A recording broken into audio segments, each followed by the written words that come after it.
Call the meeting to order. Allegiance to the flag of the United States of America, and to the republic for which it stands, one nation, under God, indivisible, with liberty and justice for all.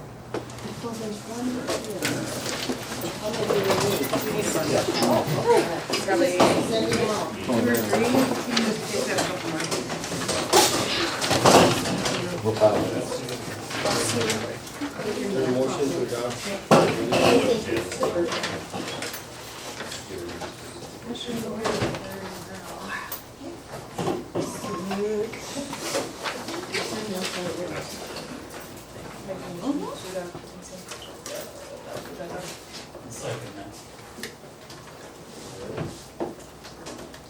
All in favor, say aye. Aye.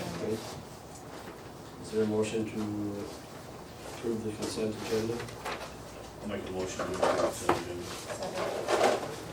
All in favor, say aye. Aye. Aye. Each person wishing to speak to anything not on the agenda has 2 minutes right now, open forum.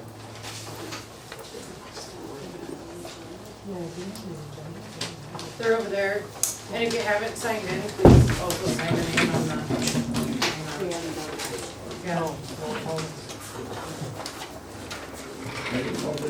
Thank you. 100, it said 166, It's 168 West Main Street, room 100. Why don't you put room 100 on your sign?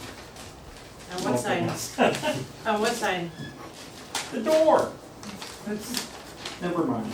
I lived here my whole life and I can't find one. Well, it's not my building. No, I know. We move on to old business.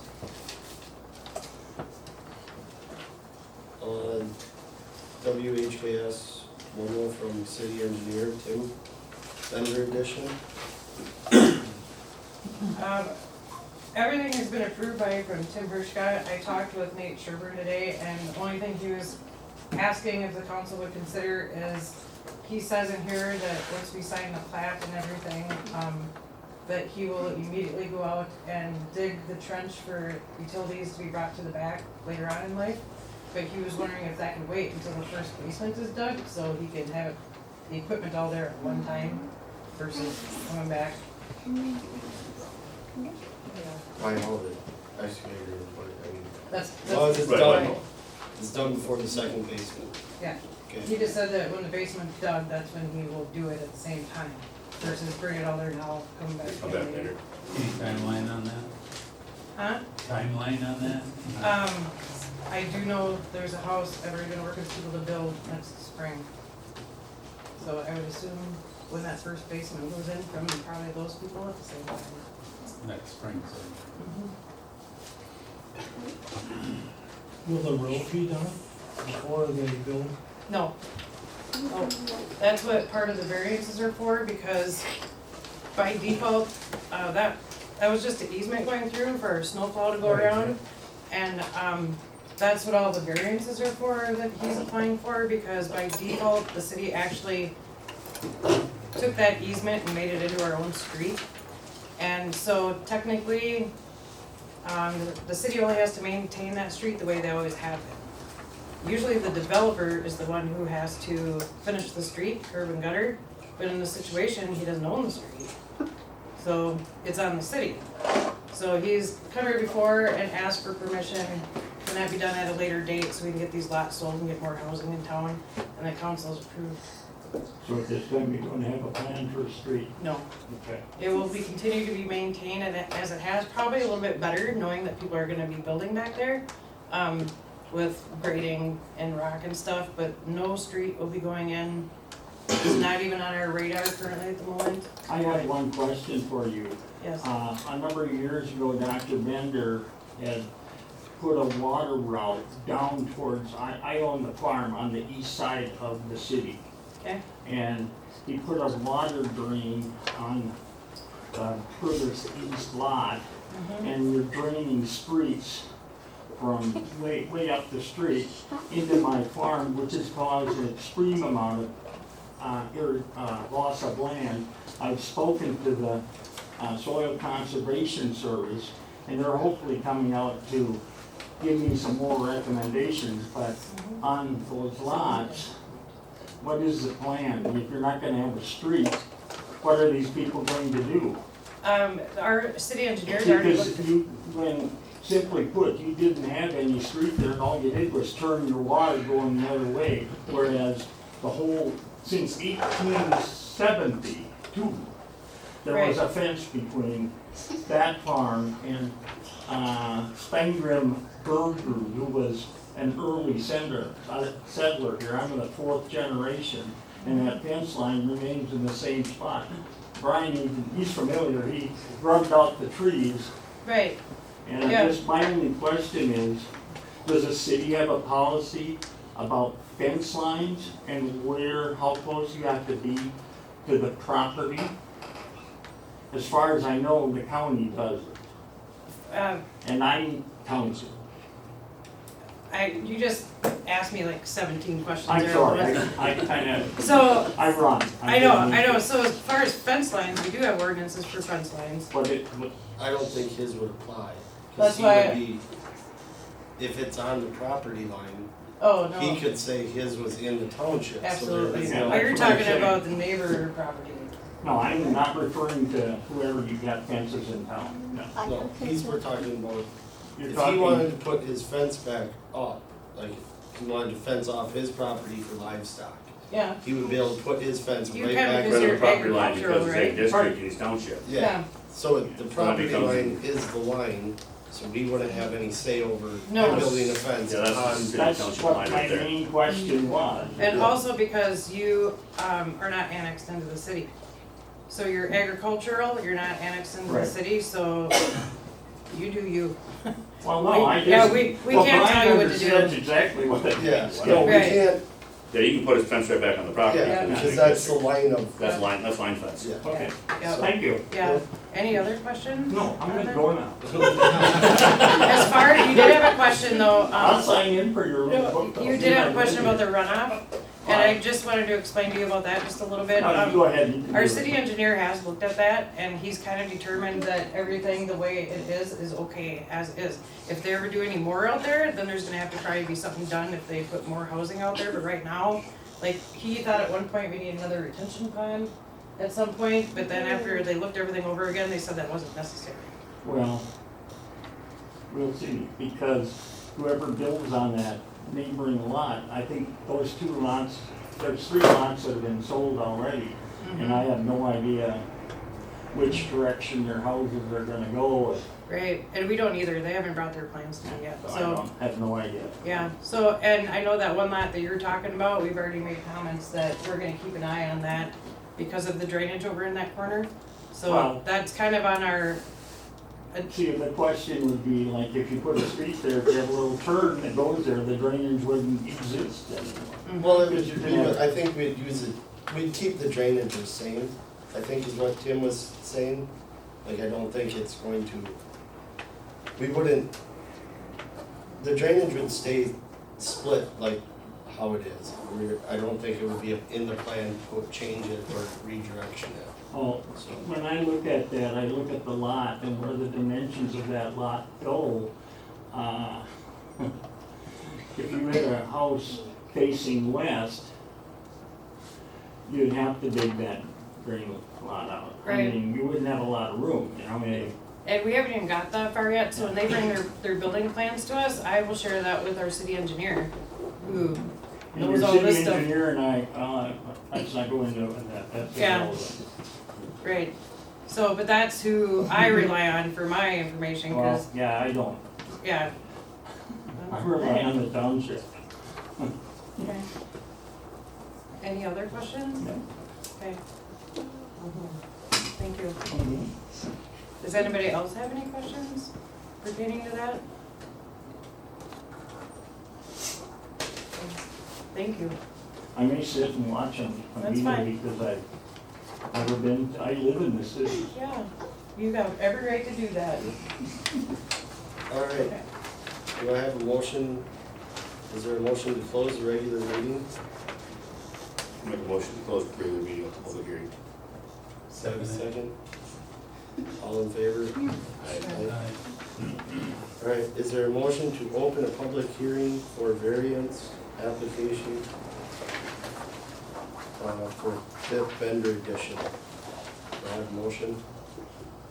Please do.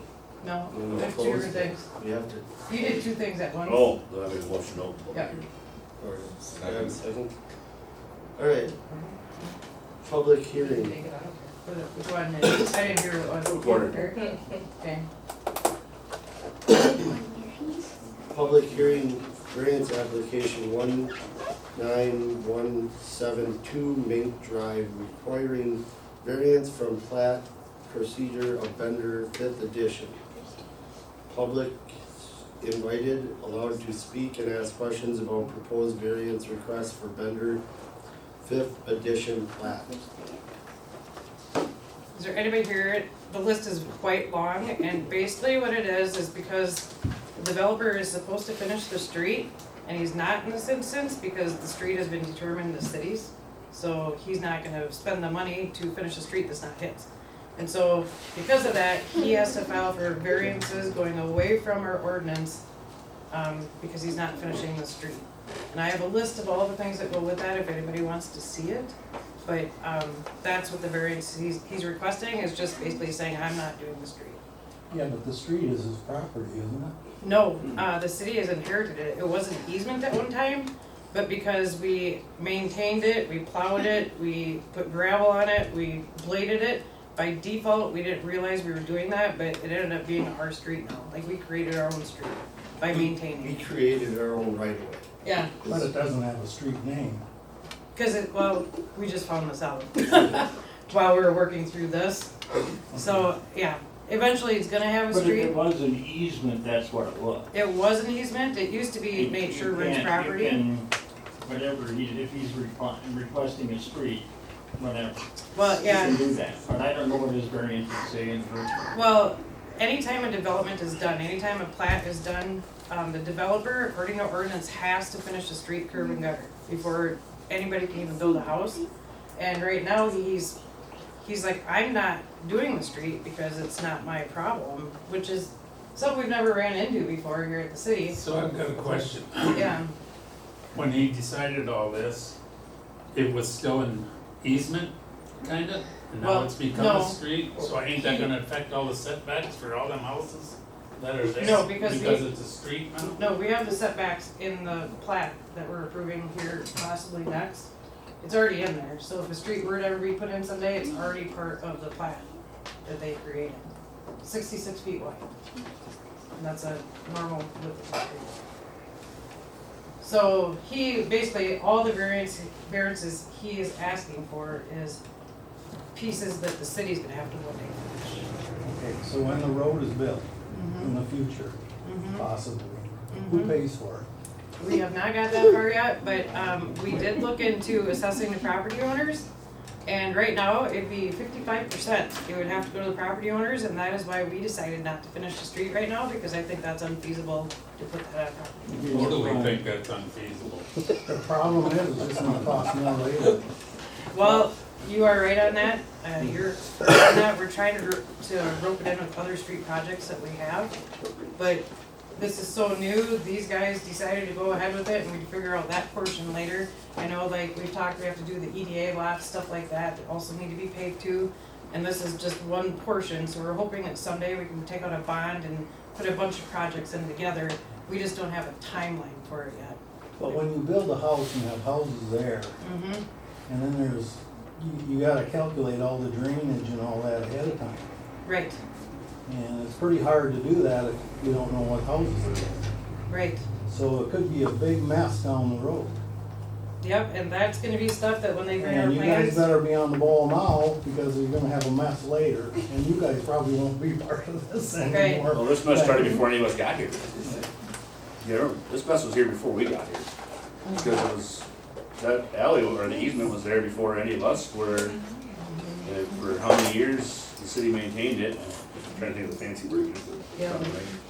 Yeah, we should have, but we It didn't. was just, except by default, because we maintained it, it became the city's, which we found out last year at one point. If it was an easement. No, that, So you that have an wasn't part of the easement with additions Bender. anymore, wasn't just an easement. Yeah, Because the easement with city Bender. maintained it for so many years, all of a sudden now it's a city street. Because they've been plowing it and rocking it for the last, 7 um, years. over 7 years. Is that state statute or what? Yeah. Yep. It's the opposite, but the same as a township road. If you have a township road and your township does not go down that road or do any maintenance for 7 years, or cutting or mowing, that property goes back to the landowner and they cannot, and we did the opposite of that. It's the opposite works for us, We because we started maintained it. maintaining it, so now it's our problem. But Bender did mow it. Yeah, you did. He had, But that was, Marv Gunderson mow on, Right, he mowed it. But he didn't take care of the easement. The We've been city rocking it, rocked it, blading plowed it. it. that's just, Well, somebody put the rocks there, who Yeah, did it? the city the did. city did, Yeah, yeah. well, and so it became, by default, after 7 years, it became a city street. And the state So- statute specifically says if you rock, grade, and plow, which we do all three. yeah. So Well, I've we, never seen them plow over there, but Oh, yeah, maybe they they have plow. And now. they do a crappy job if you want to. Oh, so you got a garage up there now. Yeah, they plow the Yeah. gravel in your yard. Yeah, pretty much. I drove up there one time with my new lawn boomer and got totally stuck in about 8 feet of snow because it's a drop there, you know. I ended up, It was just there originally, no, Anything it was to just to get go me from one street to the other, so they didn't have to back, turn around and go back all the time. It was just a- So that's my question, I get rock in my yard, so once these new houses are there and you're not gonna pave it or curb it or anything like that, just you gonna can't be say rock? you, you guys. Is it gonna be, are all these other people gonna have rock in their yard too when he plows it? Well, get up the hill, so it won't go that high. But you know what, they're all signing their purchase agreements knowing what they're getting themselves into because that's part of it. They know that road is gonna be rocked and that's all part of their So we can find agreements. funding. And they, I've talked to 3 of them and they all understand, yeah, I understand, I'm fine driving on gravel, like, so far. I told these guys before, at some point, they're not gonna be fine with it, cause they're gonna be like, I'm paying whatever amount in taxes, I'd like to have a street paved in I front would of me. really like it paved because my house gets dirtier than hell from all the gravel.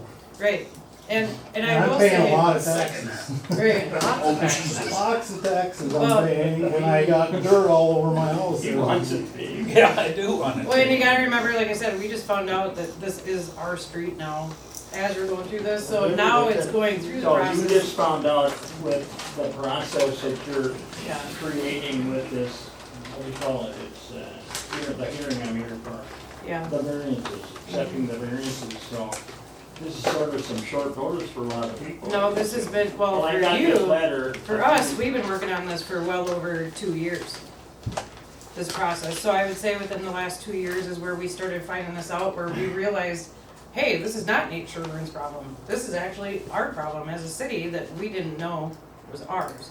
And that's what you get with turnover and things get missed and things happen. We're not perfect, but we found it out, our attorneys have Well, I looked knew at it Doc all. Bender real well, and I know how things happen. Yeah, so we're just trying to do the best that we can with what we got, you know? I mean, Nate's willing to sell some homes, we got people willing to move to Spring Grove, and we need homes, and like I said, we're gonna try and get the street done when we can. We just don't have a timeline yet. But now that we know, now we're putting it into our thoughts and working on it now, where we weren't before. So you mentioned a while ago that Nathan or whatever was gonna run a power line once the houses got built. No, Behind the row of lots? no, it's Or- gonna be the sewer and water, there's an easement that we have going through lots 3 and 4, 10 feet wide. In the middle of the middle. Through the too. middle of the lots, he's gonna dig it up now because it's rock, and we don't wanna dig it up later when the house is already built, and you might have to blow up some rock, cause it's all rock up there, we all know that. Yep. And so It we're didn't used to making, be. yeah, we're making him dig it up now, so we don't have to like blast it later when people already have their houses built, and he's gonna fill it back in with dirt. So what he's trying to do is he's trying to lay infrastructure from the front lots to the south side of the addition, in case he ever decides to put more stuff on the Remedy. south side. Okay, That way, the utilities are already be back there. that was my next question. That's Why why- don't we just make a whole block? Mhm.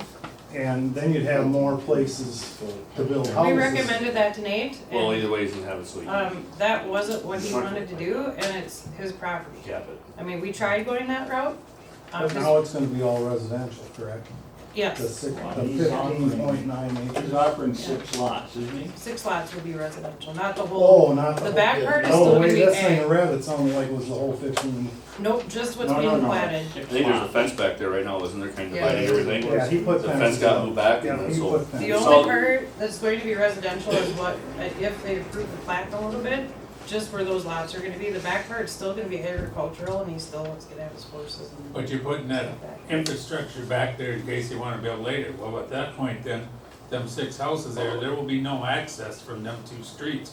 They'll have to access from that gravel road That's by right, the sunrise. That's the Yeah, only way that's that what will be able to The original plan access. actually was, Mike. Huh? yes. Original plan was for them, if they do the south addition ever, Mhm. they'll have to come in off McDrive. Yeah. No, he can drive through that road, Is that right? what you I'm want? putting a safety No, I mean, I was with either. I would have rather over seen the. A whole them lot. 2 So- streets go Yeah. straight down. I will tell you That would've been a guys, little bit this smarter is up not, here, yes. That's what I agree. Yeah. we have been working on our future planning for it, and this has not been ideal at all. It's an easement if And you have. we have brought this to Nate, now this is, because we've had our own thoughts and ideas. Oh, But, ultimately, it's still his property and we can't tell him what to do. But it's in city limits. Yeah. Yep, that's what it's been annexed in. When did you annex it in? Way, you know, that was done before I got here and I just started my 4th year. And he's Really? Yep. through there. Because I didn't think it was annexed until they bought it. Yeah, no, I don't know when, not when Sherburne's bought it, it was done before that. Sherburne's bought it Yeah. and annexed it in because it didn't used to be that way. I don't know when it was done, I just know it was done before I came. Cause I have the records of it, but I just don't know. And then off the top of my head. Like the whole block. Like she said, it's his property, so we can't tell what to do, but it's not the way I would have did Right, it. that's why I'm telling them, it was done before Nate even bought it. But there is a zoning committee, right, that Yes, and, suggests things? and they have gone through all of this with a fine tooth comb with Nathan, with our city engineers. And like I said, even, we have all agreed, and our city engineer have agreed, that this is not the plan that we wanted to see for our town.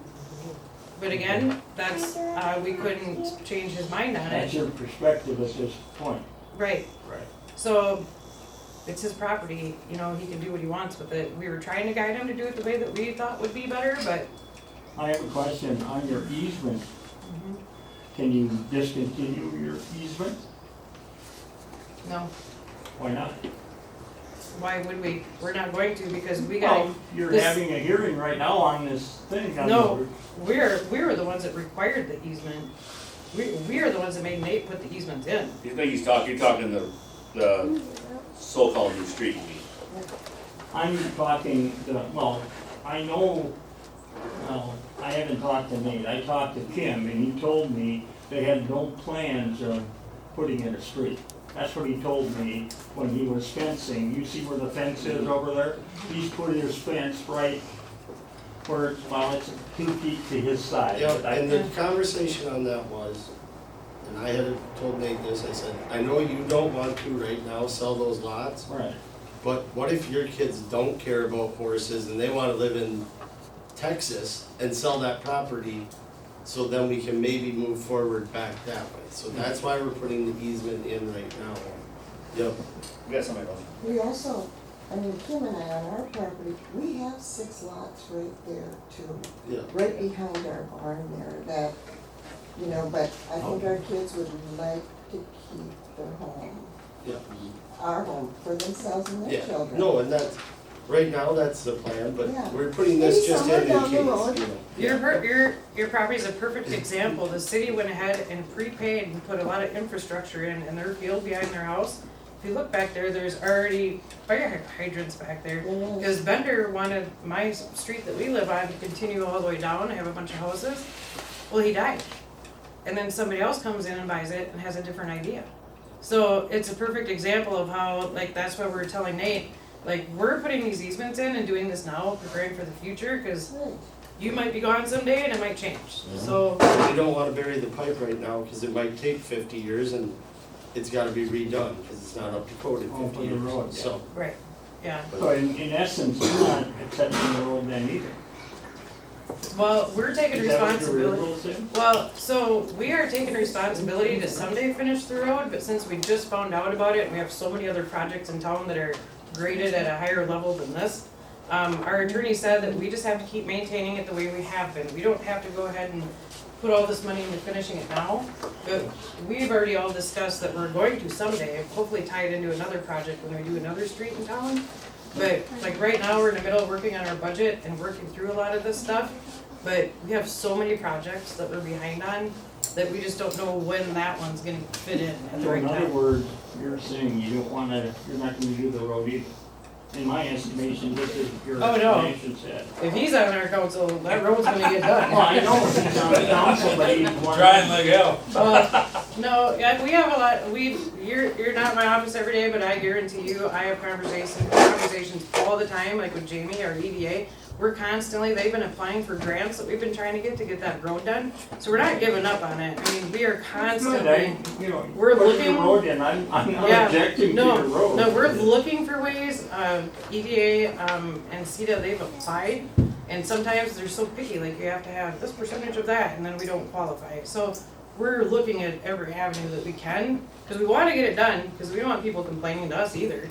So, Just as a food for thought, I'm being a smart ass right now. that's okay, we're used But I to it. mean, a few years ago, Lonnie Tweeten, he's got a lot up there in his house, and he was saying, no, he bought the lot south of him, so nobody can be close to him. Mm-hmm, And no one is gonna block his view. mm-hmm. And my wife said, well, let's build a skyscraper over there. Or let's put an apartment building. I would be happy with that. He'd be doing all the backhoe work over there. But I mean, that's an example of, Yeah. you don't know what's gonna happen. Things could change, whether you like it or not. Things could change a great deal. Mm-hmm, mm-hmm. Yeah, Alright, is there a motion to close the public hearing for variance application? So moved. Alright, all in favor? I, Alright.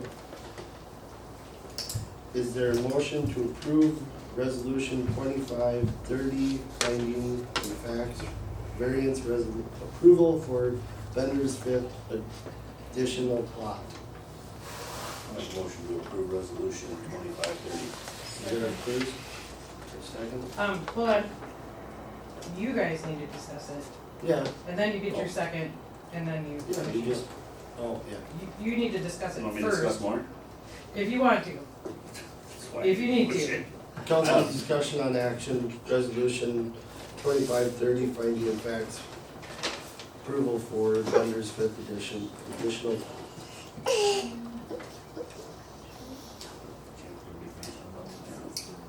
it's the same. Or did I discuss it all? I think we pretty much discussed it, and that's why we've been discussing it, so that's why I'll it's been a motion to continue with approve. my second. Alright, all in favor, say aye. I, Aye. All opposed? Alright, Public hearing number 2. yeah, is there a motion to open public hearing for final plot approval? I make a motion. second, All in favor?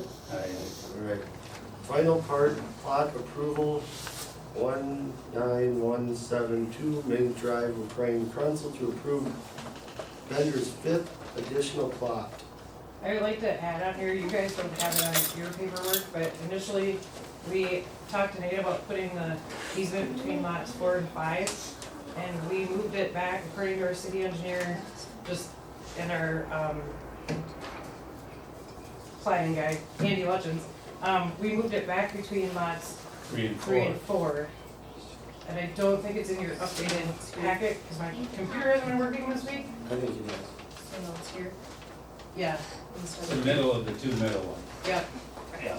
So, Is that an easement for gas and that sort of stuff? the easement for water and sewer and everything to go to those back lots someday in the future, Oh, but okay. just so we have it in No, place. I'm Yep, understanding what you're talking about. yep. What kind of a, I can talk to you later about this. I Sure. wonder how far your easement goes on. Here, I can show you a picture of it. Well, Wasn't it 10 foot each way, like 20 feet or something?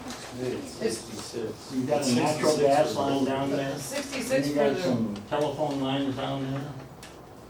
66 is a road, it's 20 feet, 10 on each side, Yeah, down to between the 3 and two 4.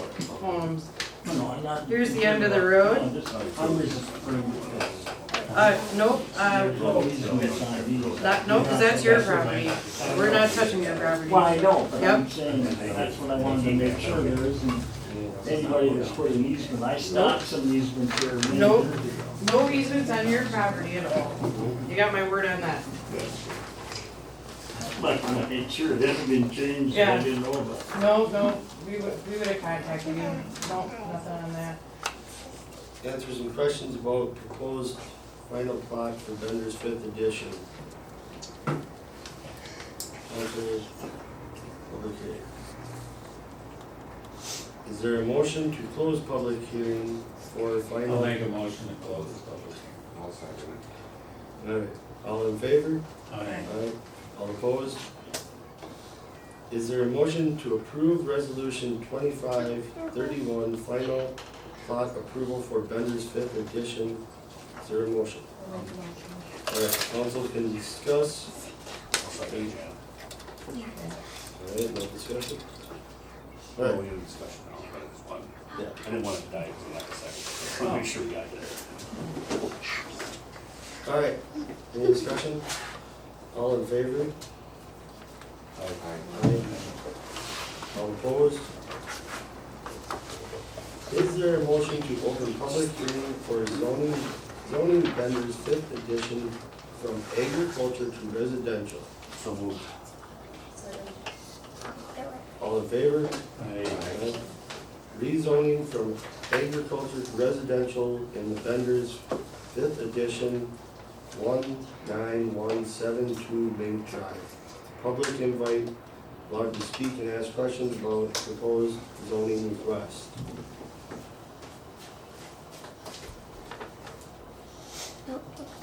And just for the record, the only thing we're rezoning is just that platted portion, just those lots. The back portion is still gonna be ag, Okay, so you're still agriculture on, back side, on the South side. south side? yep. We're only doing just those lots for residential. Alright, ignore. Is there a motion to close public hearing to rezone Bender's 5th edition from agriculture to residential? So moved. All in favor? Aye. Right. Is there a motion to approve resolution 2532 residential zone property Bender's 5th edition? Second. Alright, discussion?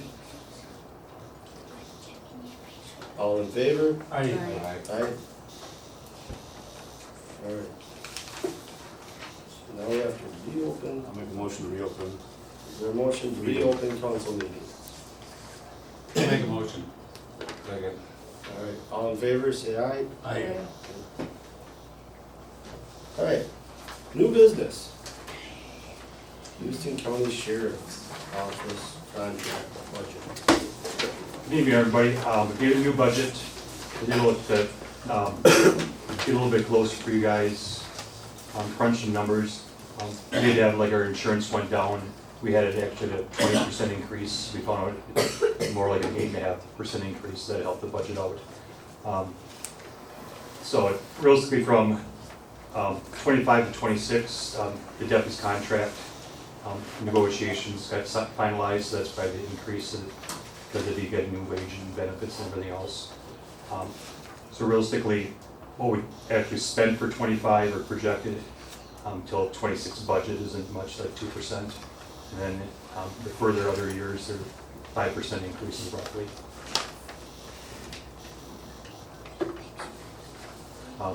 Some of the numbers, the squad cars, I dropped that number down, so we're gonna try keeping those a little bit longer. Jana wanted Dwayne to do a lot more walking, I think she wanted like 5 hours out of his 10 to do foot patrol. 5 hours of foot patrol per shift. In the winter time too. We care about you, man. We care about you, man. Keep you in shape. If it's too cold, you can walk around the fest building. Just joking. It's only 4. Look at his face right now. Brian, your great uncle used to do that all the time, back in the day. Buffalo. Totally figured it out. You guys have any questions about the budget proposal? I also put in your guys' packet, I talked with Brian about what it would cost if we were to drop from 2 officers down to 1. And that's also in your packet. That would be the janitor. This one, is that this? The very last one? Oh, okay. So, 2026, if we had 2 officers, it would be $393,399. If we had 1 officer, it'd be $230,978. I know that, a council member asked for me to get this information in case they wanted to drop down to 1, or you could leave it as is. You could do whatever you want. I know we talked with Brian before, that if you still don't agree with some of the numbers in his budget that he gave us, we could basically make them an offer or give them a number where he can go back and ask the commissioners if, Fine with it? Next time? yeah. So now it's in your guys' vocal court to talk about it. I just wanna say off the bat that this is nothing to do with the service. We're very happy with the sheriff's deputy, I think the whole town is, very much, it's just a cost. And that's why I think this started, maybe this conversation more, has nothing to do with the, yeah. That's my opinion, very happy with the service we are getting.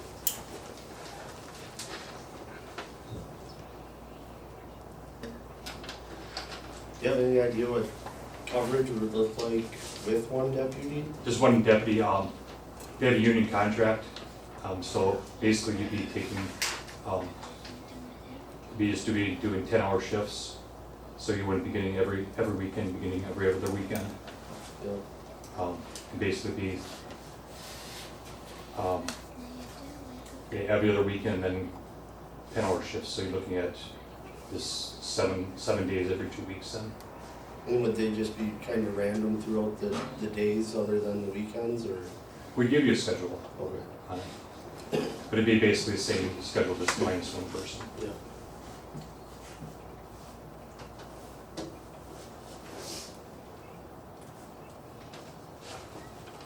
Is there any discussion on this, or think about it?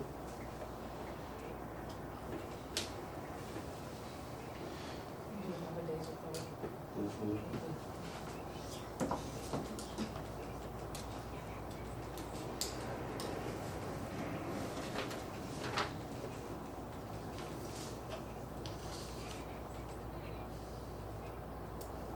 And I would say not going, if you look at the numbers, don't say you wanna go down to 1 person, just give me a number, and I'll go back to commissioners with it.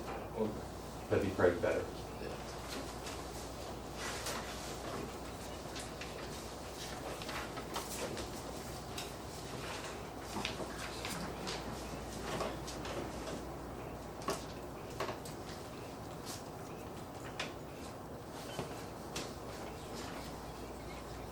You guys just wanna think about it and move on to the next?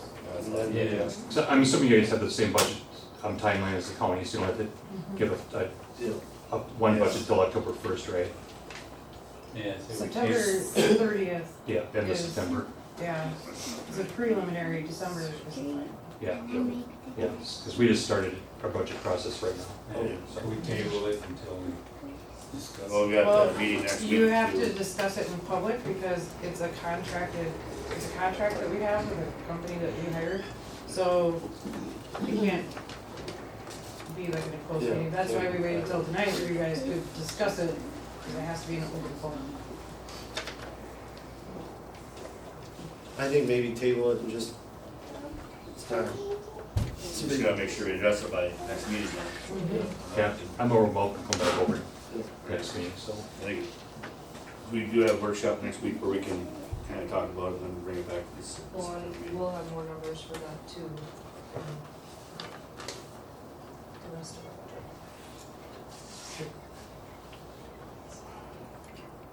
Any motions on that, or can we just table it? Make a motion to table until September meeting. Second. All in favor?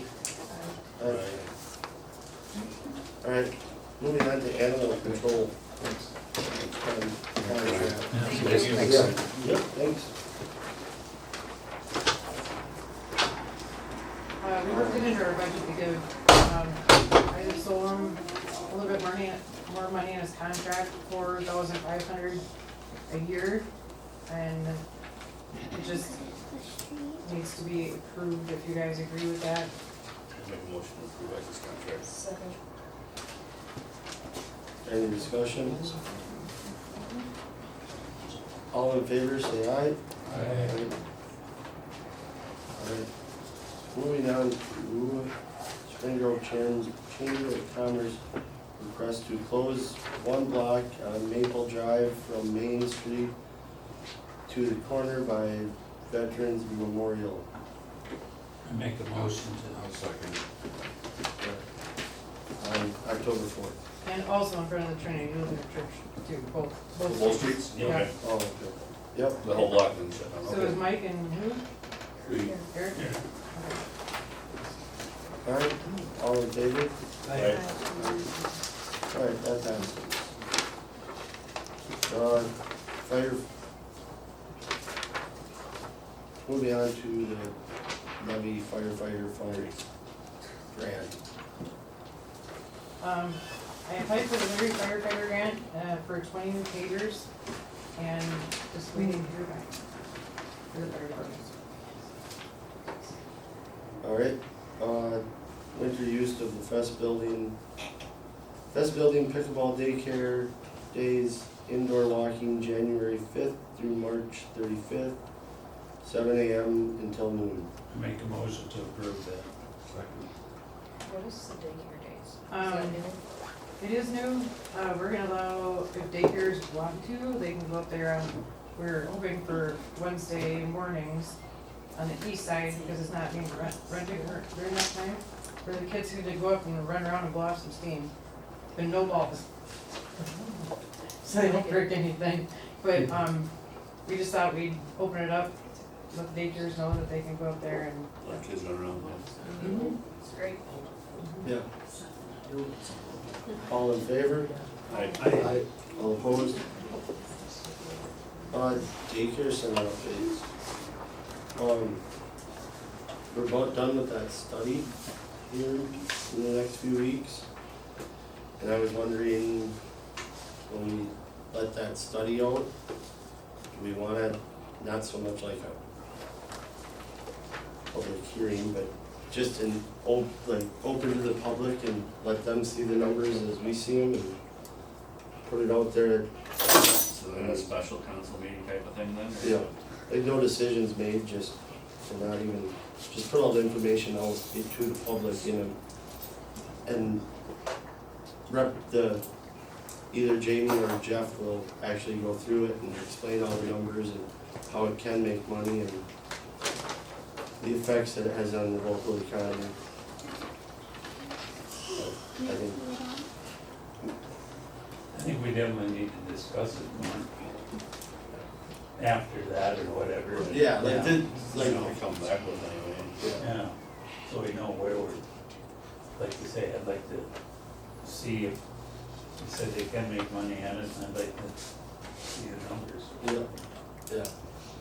So, I believe Jamie's been working with the Jeff on September, I can't remember the We date. have a possible date in mind for that. It doesn't necessarily have to be like a city hosted meeting necessarily. I know, Brian has kind of suggested that to be similar to our previous meetings up at the Fest Building with daycare as the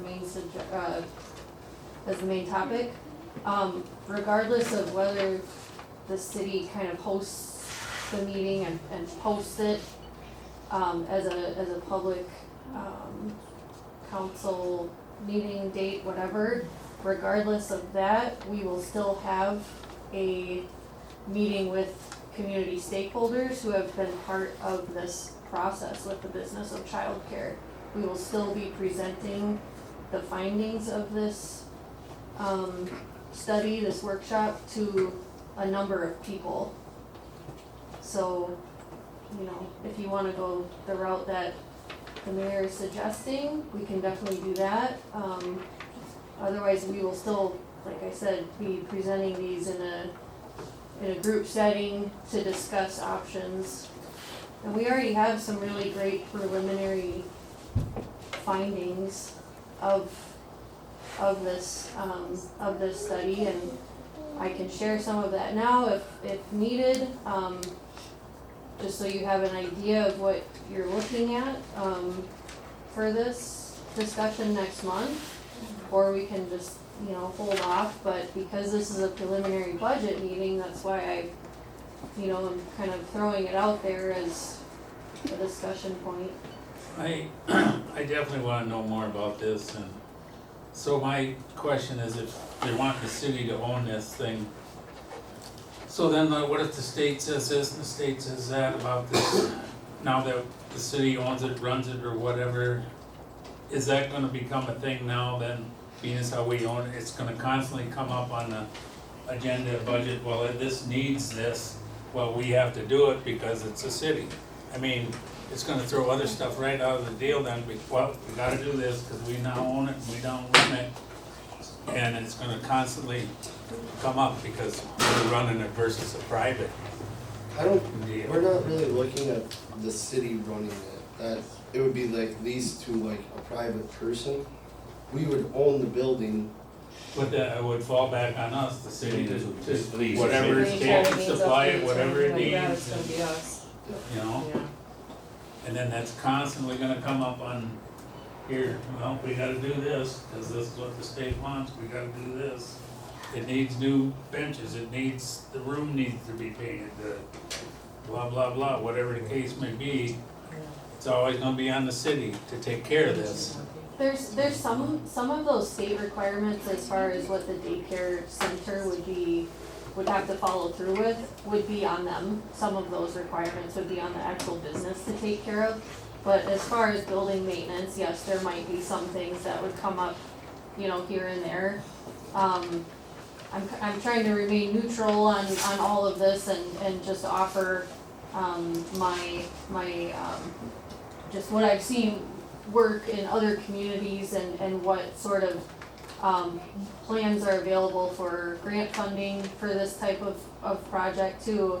I mean, it would take a lot of effort to make something like this work and move forward. It's a big investment for the city initially, but it could, you know, if you do it right and you have the right type of oversight. I've offered up that as part of my job with the EDA to help oversee a lot of this too. If it's, you know, something that the city agrees to and the EDA board agrees to. There's a lot of options out there, and, This Jeff guy does a great job explaining it, yeah. and he doesn't sugarcoat anything. Like, if you throw out an idea to him, he's gonna tell you whether it's a good idea or not. And he might shoot you right down, but. He's not opposed to a city-owned building if you have a legitimate business model. And that's what we're working on finalizing right now and making sure we have the proper, people involved to help run this business and providing that type of guidance to make sure that the revenues don't fall below the overhead. But a point I will just throw out there is, something we're working into this business model for opening up this building again, a huge factor in making sure the expenses all work out is offering the business a rent stipend. So that means the city would have to work out a reasonable rent for that tenant so that the overhead is doable. it would be looked at, like, $1,500 a month would be the number I think they're looking at. Which, I mean, it's not gonna make that current payment of the building, but it's looking at it as, it's pretty much a piece of infrastructure, the daycare center is, that we need to have in town to bring young families to town. That's, you know, I mean, it's a model that a lot of other rural America is moving towards, that the cities are playing a part in childcare just because it is such a challenge for everybody. I mean, like Laverne, a couple of years ago, they bought, the city on taxpayer, out of the taxpayer levy or whatever, however you wanna call it, they put $3 million into an old call center, and then they lease it to a nonprofit for $1 a year. You know, and Laverne's a lot bigger than Spring Grove is, but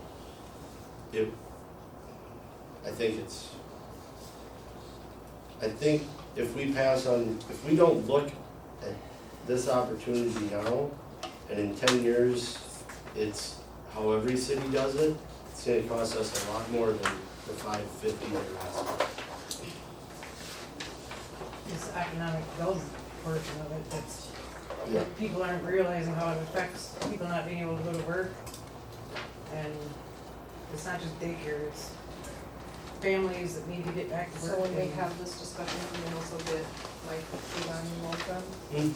Yes. I think we should send Mike Levine the whole package. I mean, or you can have them there if you want to be there. Yeah. The other thing to consider is, and part of this will be, part of our final report from the business of childcare, some alternative options, but it might be good to think about that right now. Before this meeting, there aren't a whole lot of other options right now for bringing more childcare to town. There are some initiatives we can take, and we can partner with the county, we can apply for grants to help kickstart new program initiatives for home daycares. How come we haven't done any of that yet? Like, how come we haven't even started exploring those options? We just have to come up with a, it's kind of, do we wanna spend our time on that, or do we wanna spend our time on trying to reopen the daycare center that has some potential? Right now, the biggest hurdle with trying to find new in-home daycare providers is that there aren't very many people interested in opening home daycares right now. Yeah, well, That just is- looking at the packet is enough to give somebody a heart attack, so if we could partner with the county to have that initiative to get people started, it would help a lot. Yep, so once we find people who are interested, we just have to refer them to those resources, so. And that is honestly one thing we talked about, Morgan, is if the daycare center doesn't wanna, say, there's, to use the whole building as in-home, like a Like type- section it out. yeah, and rent it to Rent one it to person. each, yeah. Like there's, the options are endless in this, like it's just, but we've gotta sit down and actually, look at everything. And I'm, like, I'm not opposed to anything. I wanna get the most kids back in daycare as we can. I mean, I'm and not opposed to daycare either, but this can't come as a huge cost to No. the city. right now, I think we could get it for, out of our taxpayer dollars, we could probably get that building for about $350. I've got $100,000 in donations that are verbal, and the fire department said they would do a gun raffle for the next 5 years, and that'd be about $20,000 a year. So there we took off about $200,000 right off the top of the $550. There's a community in, is it Maple Grove, Mapleton? Mapleton, they just spent and raised $300,000 for a facility that houses 12 kids. Which neighborhood? I mean, it's, you know what, I think we can still fundraise a lot of money for it. I think there's a lot of people in business that would help fundraise. And at the end of the day, in my opinion, we could always scale it down. If it turns out that building is too big, maybe we cut it in half like Maples and we reuse the back half for something else. It just came up that City Hall is now out of compliance because Trent's new fire truck. So now we have handicapped accessible bathrooms somewhere. We have to go down to the fire hall. So, We didn't know that one going. No. That was another one of the things, oh, by the way. Yeah. yeah. That wasn't one of the things we voted on. Well, we didn't find out about it until I got up there that day and, we go, oh, by the way, this morning we found out that. Another thing to think about, that, a good point that Brian brought up was he's taking his kids to Mabel daycare currently. And how long have they been there now? Over a year? January, I think they started. Has so- the option to go to Spring Grove, but had the option to go to No, Spring they Grove. were in Spring Grove. Yes, but had the option to go to the Lions preschool. Well, That was after we got in there. Right. Take the one. but no, listen, I It still started would have been an option to come to town. I'm just saying, No, like, this- you can't have, you can't But say. we have people taking their kids to other towns for daycare right now, whether it's him or whoever it is.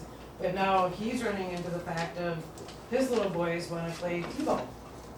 Well, they come to Spring Grove, they don't know any of the kids in Spring Grove, cause they don't go to school things or daycare with them. They wanna play in Mabel with those kids, cause that's their friends. And like Brian said one day, he goes, where do you think we're gonna end up probably moving one day? If it keeps going this direction, if our kids wanna constantly be with the people they know, it's gonna start pulling our own kids out of our own town. And when you think about it that way, it's like, I could see that happening eventually. Like, the kids might push the parents that way at some point. Another thing I'd like to just share is, you know, the Little Gnome building was specifically made to be a daycare center. There are options and there's state funding out there to renovate that type of building to become a different structure. So you could have multiple home daycares in there, you could potentially have a different type of business in there. But at the end of the day, that building is sitting there with the potential to have 90 kids in there receiving full-time daycare. And if you completely abandon that as, you know, the potential here, you're never gonna get an opportunity. I mean, you might, maybe, but you're not gonna get an opportunity like that again, to fill a bunch of childcare spots. I mean, we're still short, I think it's upwards of 200 childcare spots throughout the county. We already also have 2 interested, people in helping run this new business, which would be in the daycare. How many? We have 2 people who would work there full-time.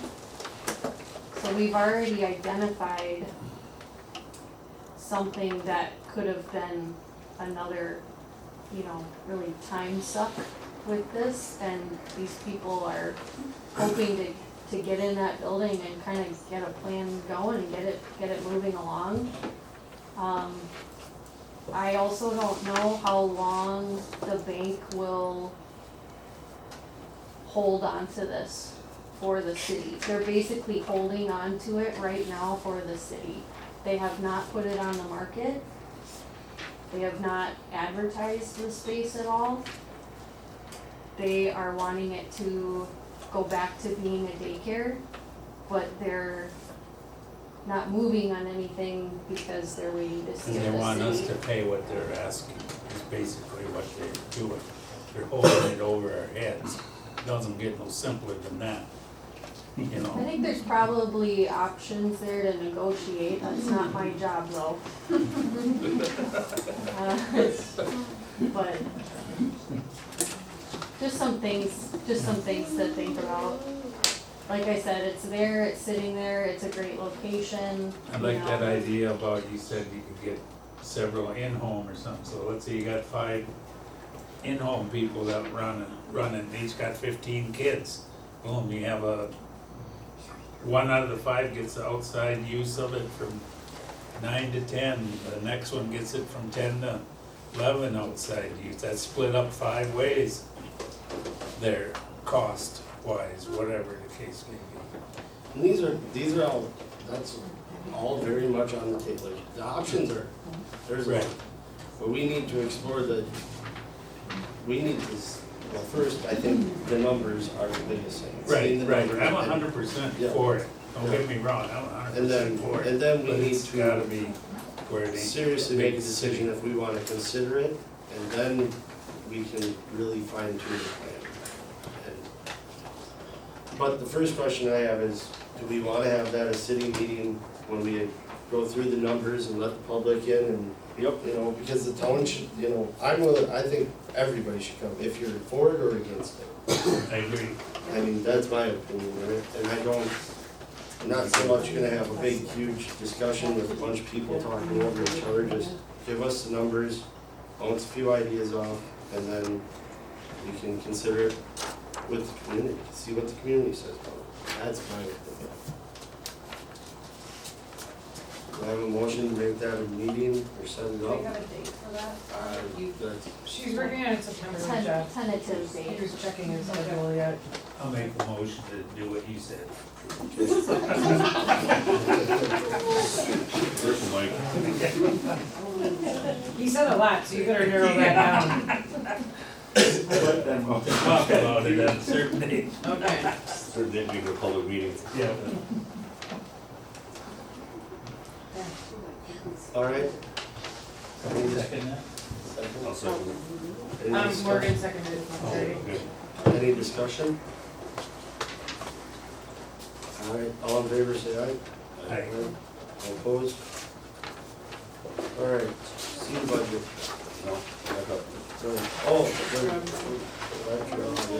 yeah. Do you wanna do the city budget? We'll call Christie after that, or do you wanna call Christie Was she the one that's like trying to get into a hotel room or something? now? Yeah. We can Why give don't you her, try call her, and if she doesn't, then we can move on and we'll come back.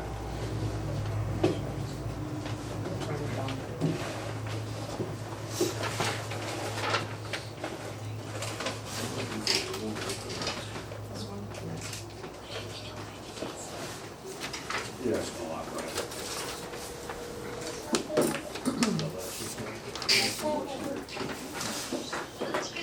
hi Christie, it's Janet Elton. How are you doing? Doing well. Good. Are you all settled into your hotel room?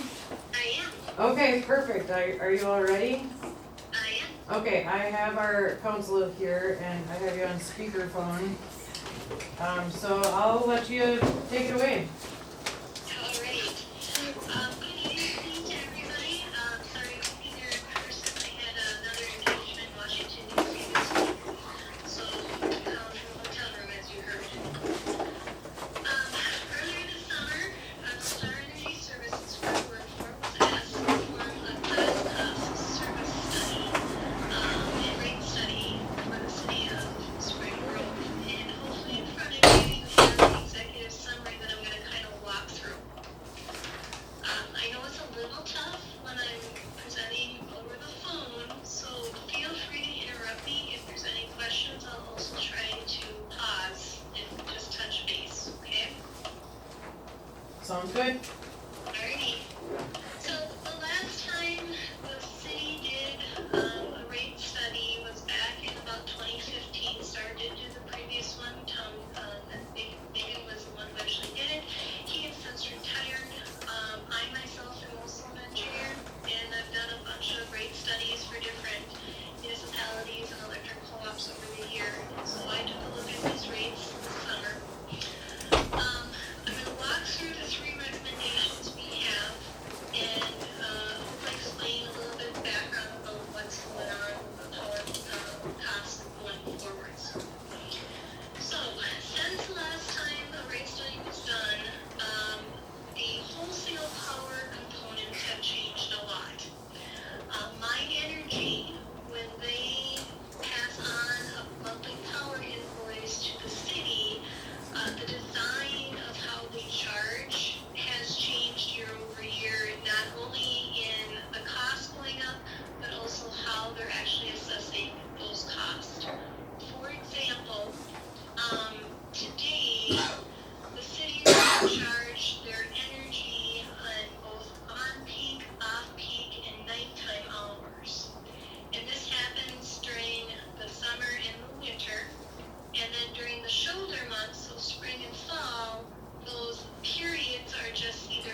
there's been a pretty significant increase in just running the utility.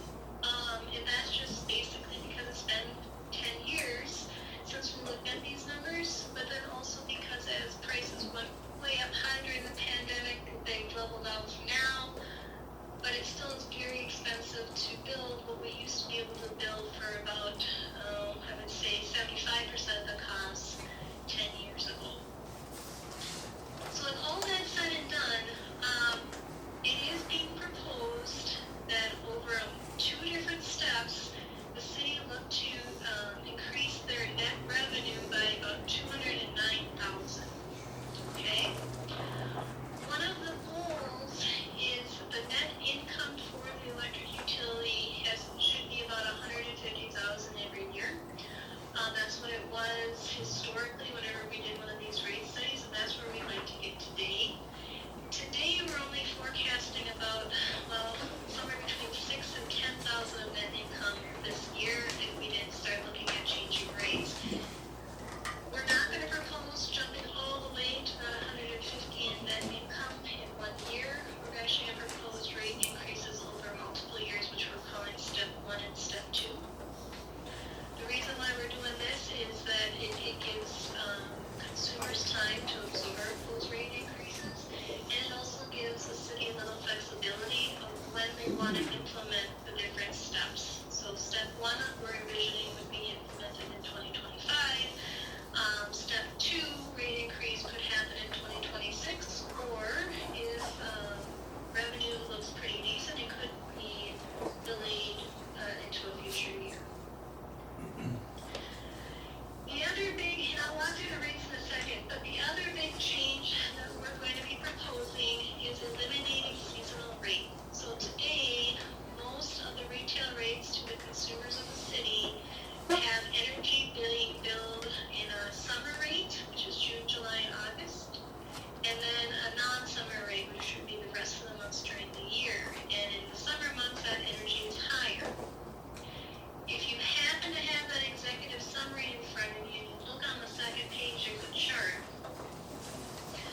What that chart is showing is the average cost of wholesale power that the utility pays on a monthly basis. So the bill from My Energy divided by the number of kilowatt hours in that month is the average all-in cost. I plotted 2024's actuals, 2025's actual to date, and then the estimate, and then what we're forecasting 2026 to look at. And what you'll notice is the all-in cost of power is actually cheaper during the summer, and that's because you're buying more electricity. So it doesn't make a ton of sense to continue on with seasonal rates, having a different rate during the summer than other months. It actually makes more sense to have the same energy rate year round. We're not going to propose eliminating seasonal rates in the first step. That's actually going to happen in the second step, and I'll kind of walk you through that. Okay, questions so far? Nope, I don't believe so. Okay, so I'm going to go on to the third page. I'm going to kind of walk through the different rates, changes that are being proposed. So, the single-phase residential rate has the majority of the consumers of the city on it, since this is the residential rate that most homes are on. Currently, there is a monthly fee of $13.42. And then in the summer, consumers are paying 17.7 cents, and then in other months they're paying 15 cents. In the first rate increase, that first step, we're proposing that the non-summer energy be the only component that changes. It's going to go up to 16.7 cents, so 1.7 cents more. This does increase revenue, but it also increases costs to the consumer by about 6.6%, otherwise about $6.68 a month going up in that first step. In the second step, we're going to change the monthly fee from $13 and change up to $20.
why their energy is lower. In the first step, we're gonna have their non-summer energy go up to 10.2 cents, about just shy of a 10% increase. And then in the second step, their monthly fee goes up to $60, and then it's 11.2 cents year-round. Okay, so this one's a little bit different. The commercial demand rate, we did need to bring in a little bit more revenue because their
steps. Step one is then that new rate, that second column. So revenue's gonna increase from 1.66 million up to about 1.8 million. You'll also notice though, the cost of power, I'm forecasting staying the same in the second column because we're assuming the rate increase would be like occurring in this year. And then the second year, you'll see revenue's gonna jump up to 1.87 million, but cost of power is also gonna jump up by about 60,000 because that's what we're expecting in total from My Energy to pass on, along with this new introductory of spring and fall energy periods. The long and short of it is over 2 years, we should be able to get the electric utility to have a net income of about 150,000 again. And then again, like I said, we can hold rates and just watch as the net income kind of erodes as costs continue to go up. And then we'll get changing rates again farther into the future, again 5 to 10 years out, however far we can get. Okay? Altogether, both steps are about a 12.5% increase. But again, we try to split it so each step is a little bit more manageable by your consumers. And with that, I'll take any questions that anybody might have. Are you, I can't remember, you said in the beginning to start this in 2025, which is now. You could. You could also delay till 2026. So if you didn't do anything this year, we're still expecting margins or the net income to be positive for the electric utility. So that's the good news, right? Some utilities choose that they don't want to wait until January 1st. They'd rather do it prior to the winter months. That is a decision for the council. What I kind of modeled is using this year's current sales and predicted sales to kind of come up with what kind of revenue you could see. So you're not going to see 140,000 in net income if you implemented this the rate change today, because we don't have a full year left. We only have about 4 months. So, but that's just how we modeled it. I think usually we do this in January, every year, don't we? Okay. So that way, Same thing, I can't remember last time we did. I think we change. did, so that way we can thought send we a were- notice out. I thought we were trying to send notices out, Yeah, beginning of the year, everything we did, water rate change, or electric rate change. like, I think we've accepted it previously, but it doesn't Take effect until January 1. And that's fine.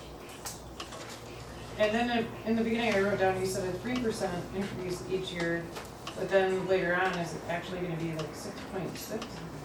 Sorry, 3% increase is what we're expecting from My Energy year over year. Okay. Increase in power costs. Okay. Now, they just passed on a very large increase these last couple of years. From what we're hearing, it should be a little bit more conservative, back to normal. But one never knows. The electric wholesale market is ever changing, and especially as more states are pushing carbon-free or renewable-free, it is more expensive to build. So But that's where basically, 3% wholesale power increases. so you're recommending the first step, 6%, year 1, year 2, another 6%, and then get rid of the off-peak, on-peak, and make it all the same? Summer rates versus winter, Yeah. non-summer rates, yes. So what's this 12.5%? So the 12.5%, Two-step changes increase, 12.5%, that's quite a bit. yeah, so the first year, so it'd be 12.5 total, but split it between 2 years, so it's not that big of a bite all at once. So it's 6% the first year, 6% the second year. And I think on average, we were told we should do 3 to 5% each year. That was like 2 years ago, On the water, I remember that on the water side for sure. 6% is a pretty good chunk. because we've been behind in the past, too, on some of our Yeah, stuff. there was time, if I can forget on Mike, where we were deficit, I and remember you just saying. we had to come back and try to build up, we were heading down a bad deficit direction. I'm just thinking of what the citizens are gonna say. Yeah. 6% they see on their thing, you're gonna have a lot of pissed off people. Right, but we Well, it's not also, easy making that decision. let but me we tell also you. have to, we also have to pay our bills at the city too. Yeah. So, I mean, just like anything else that goes up, I mean, I mean, they're passing the buck to us, we gotta pass the buck on to the next guy, that's that part. So is that the last column, increase in monthly, is that just an average of what the household, so it'd be an average of $6? Are you on the top of the sheet, right? are you in step one? Yeah, Yep, that's average per month, so, and. so like the average household would see Your like, single family residential rate is most of your consumers, right? So, yeah, they're looking at, in the first step one, the first rate increase is about $6.68 per month on average that they would pay. So you can take that times 12, and I can also show you the annual increase that they've seen. $80-some a year.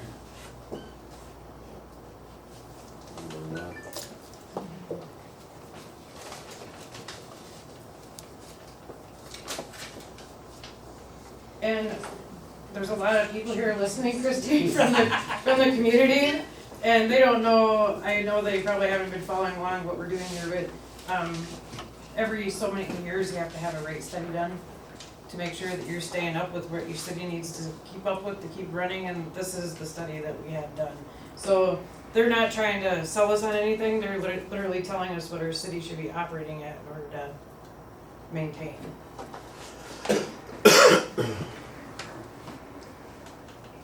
does anybody have any more questions for her? If she's on vacation, she can, She's working. That's You say she's on vacation? for work.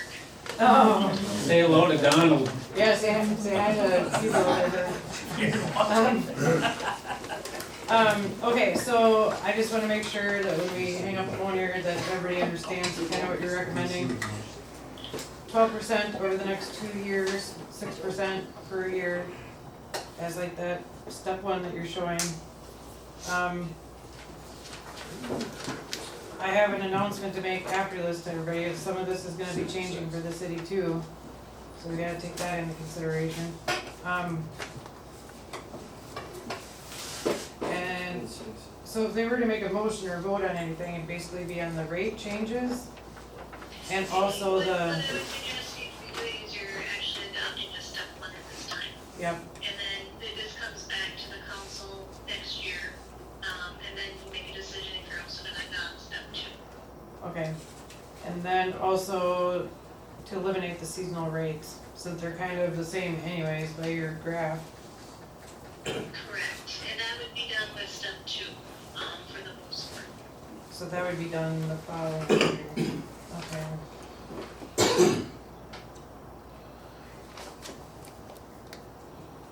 Okay.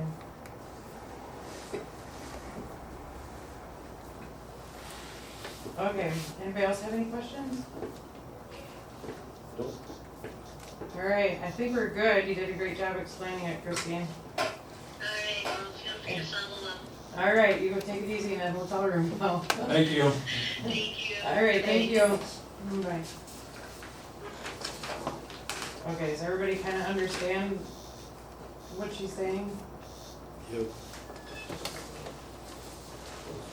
Do we wanna make a motion now, or do we wanna wait? You make the motion now, then so we send With an the effective warnings. date of January 1st and then. And usually Lynn puts it on her bill, like the rates will be increasing on this bill, you're gonna see an increase on this date or whatever, so she gives everybody a heads up on it. Yep. Or do we wanna do it sooner than January 1st? I'd say On January. Jan 1, I think we always try to start dates from Jan 1. I'll be back that. Make a Make a motion to adopt motion. step one, effective January 1. Second. Any discussion? All in favor, say aye. Aye. All opposed?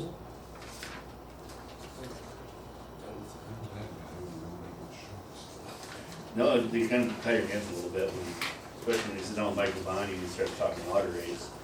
That'll make you guys look.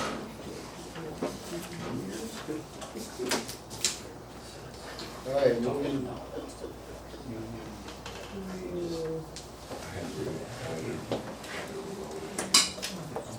times. I actually shut mine off. Well, I felt my box. I'm gonna add a little bit to that, I was gonna tell you guys under the mayor council portion of it, but I got a phone call that Northern Engraving is ceasing all operations. So they're shutting water, electric, everything off, which that was one of our big customers last year also. So that's gonna affect the bottom line, but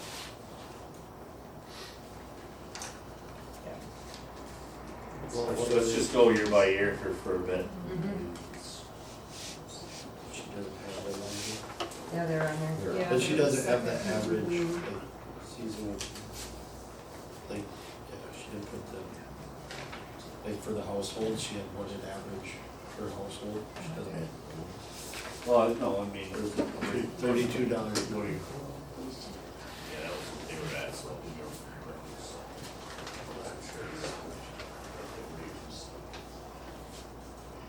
So that's gonna, but that'll cut our power, but we gotta purchase down too though. So, you know, We won't have to buy so much, What's that do for- we won't have to buy as much power that way, they're not buying that power. So, We still have to take care of the infrastructure though. right.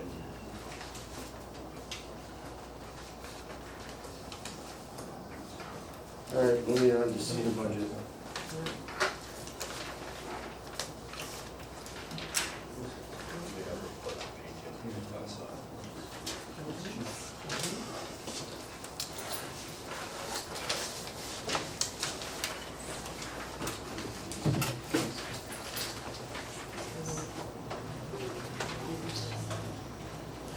Is that regular package or is that an EDA package? It's an EDA package. So that's- First page.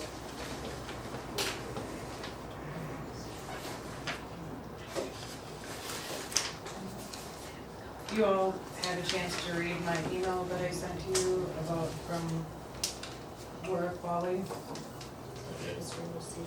Yeah, the history of the CETA. Yeah.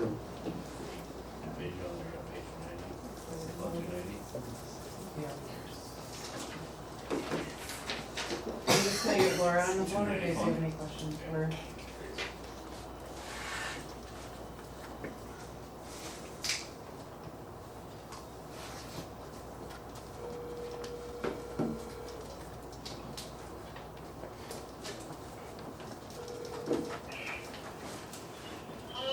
Hi Laura, it's Jana.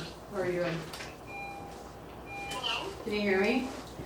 Yeah, Hi, it's Jana Helton. How are you doing? I'm good, how are you? Good. We're in our council meeting and, we just got to the CETA budget portion. Nobody's talked about anything yet, I just got you on the phone. So I do have you on speakerphone. Okay, Did you guys get a chance to see the new rate schedule that they sent out? And, right now, we currently have Jamie 4 days a week. And with the new schedule, or with the new rate schedule, that would end up being $95,711 annually. And according to what's been budgeted so far and approved so far, we would have to cut her back to 3 days a week. And that amount is $74,572 annually. So if you wanna keep her at the 4 days a week, that budget approval would have to go up to the approximately 96,000. Or if you wanted to cut it back to keep it within the proposed budget, and that's 3 days a week at 75,000.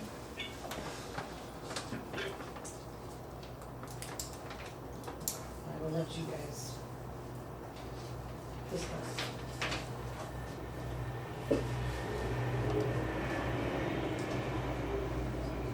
So the, yeah, they, Yeah, it's great for you, Brad. No. Yeah, We're talking about right now. yeah, the EDA, our budget that we sent was before this, so the EDA requested 92. But 10 of that was supposed to go to the chamber, so. 92.2. 10 of that is to be allocated for Yeah. advertising, which is then funneled to the chamber to help with those advertising initiatives. Yeah. and community support events.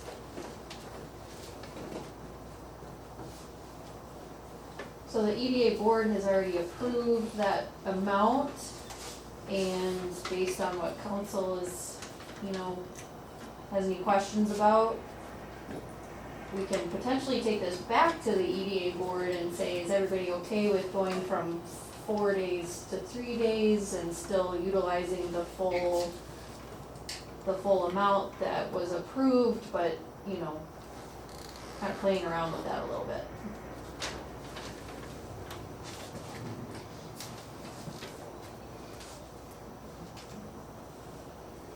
Really good part.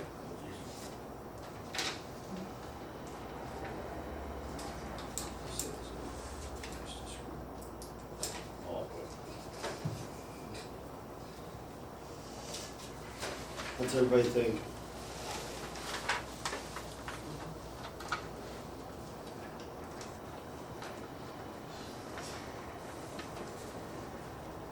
It's a big jump if we do it 4 days.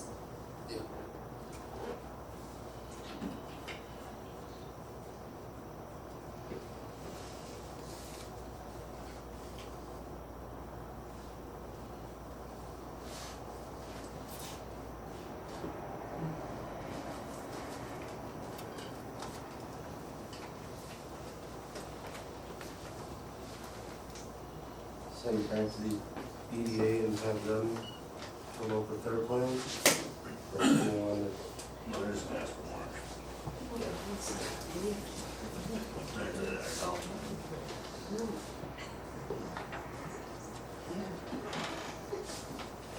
I mean, I guess, what are we getting in 1 more day? Is that something that we need?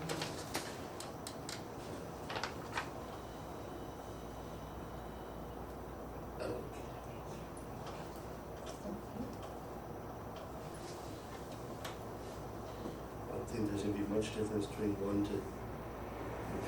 4 days.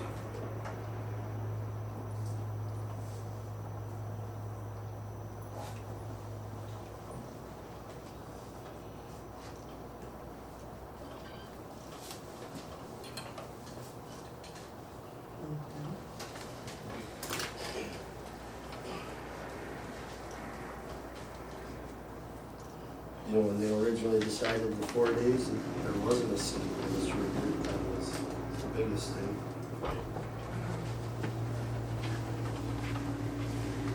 I mean, do we have the option to cut back on just like, cut back on the budget for this year and then next year, will we really need it back? Bring it back then? Is that something that they would Laura, did you hear be that? able to do? Laura? She gone? Hello?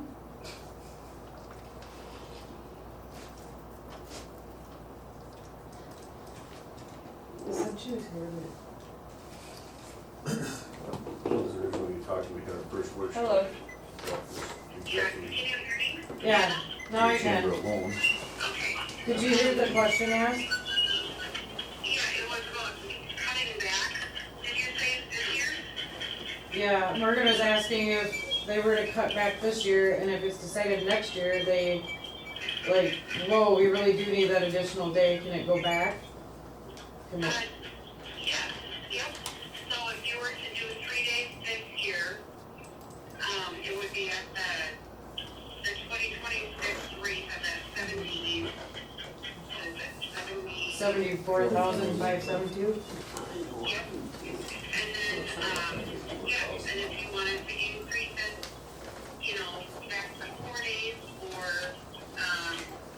or even if it's, if you wanted to do, even if it wasn't 4 days, if you wanted to do, 3 days a week plus an additional day, to do work with the chamber or something like that, like we've got communities that do that where they can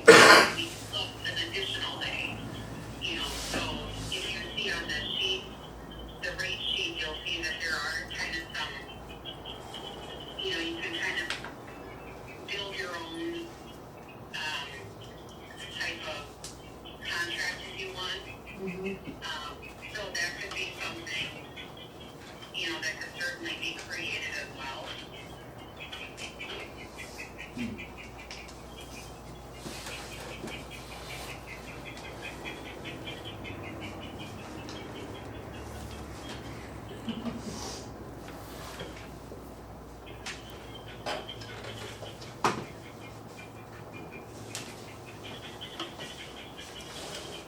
we have to make a decision on this contract tonight?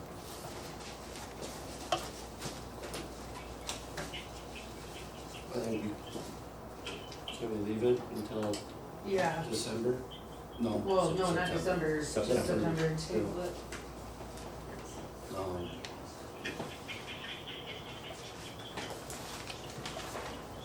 What would it look like with that extra, what did we just say, 3 days plus a day? Is that what she just said, or She something? said you could do like 3 days a week plus a day, or she Extra could or maybe something. help work with the chamber or something. And where's that one fall under? 3 days a week. No, they don't, that would be an extra added type, right?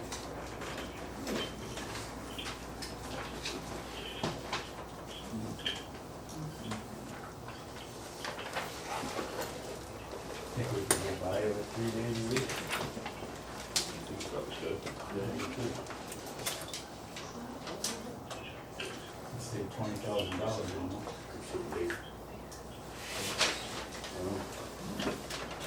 I know like the EDA, like last week had approved like $80,000 or something for the CETA contract. So like in that case, so since that amount falls in between the 3-day and the 4-day a week contract rate for 26, you know, that's where, for instance, you know, you could do a 3-day a week contract, plus, you know, whatever, if that difference is one additional day a month, you know, To get up to 80,000 that they approved. yeah, that's where, you know, if that comes out to be, you know, if that shakes out to be an additional day a month, let's say for the year, that would be, you know, that's why you could create the contract. I'm for that, 3 days a week plus 1 day a month. Is that a motion? Yep, emotion.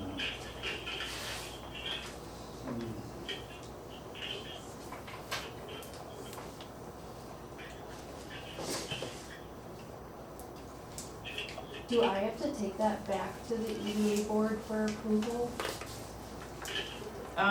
To like let them know What's that that? it's, You'd have to take it back to them, let them know that this is what the council voted.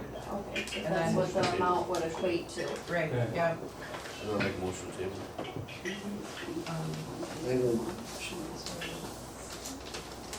Motion to table it, EDAG. Nobody seconded his I motion. withdraw. I made a motion to table in September. Any discussion on tabling that till September? Did you second it, Bertie? All in favor, say aye. Aye. Okay, Laura, I don't know if you heard that, they motioned to table it. Okay, So, alright, we'll be in contact later. alright, thank you. Alright, thanks for taking time for us. You bet. Okay, bye. Go on.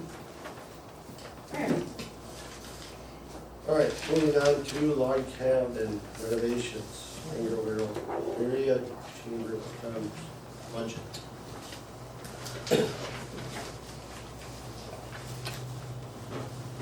So, yeah. Any back on this? I mean, in the EDA meeting, it was kind of different, like, we was talking visitor center, bathroom, and a lot bigger than what I think we've maybe discussed about just windows and nicer doors or something, so. well, long short of it, the chamber would be willing to go down to the log cabin if it was spruced up a little bit. And I think it's got either the original windows or I windows from the think, eighties. yeah, I think John So, says they're the original It windows. could use a little love. But it just makes sense, like, they don't wanna move down there until, if we decide to renovate it and make it a little bit nicer after that. So- Which makes perfect sense. Yeah, so if we were going to renovate it, we need to talk about that to add it into the budget. What are we looking at for numbers, like, do windows and doors? Well, You windows, just put your doors, furnace into place. we got a new furnace, like, even a wall AC unit. We talked about that, we looked numbers up for that. Replacing, like, just putting a better door in between that office and the interior doors, you know? Like making The half those doors? weatherproof doors, so then that window air conditioner would keep up with the front room. Okay. I mean, and, He mentioned, somehow closing off the stairwell going upstairs. making that just cold storage, cause it's a vaulted ceiling. No, okay. But, I So mean, it that's takes all a it is lot. now is storage stuff. Yeah. So, I know there's a request for an indoor bathroom to be put in for both people working in there and if it were a visitor center. So I don't have to go outside in the winter time. That was an option. Is there access from the front room through there, where you just put an interior door, or how? no, so those bathrooms are, no. The current one? The front one is, cause they're divided, so you'd want a unisex one, Mhm. No, or you'd have to put 2 doors in. Is there space, like, could you do it under the stairs there? That or just put it in No, that office. I don't think it's big right? enough for like an ADA accessible one. It's just too small.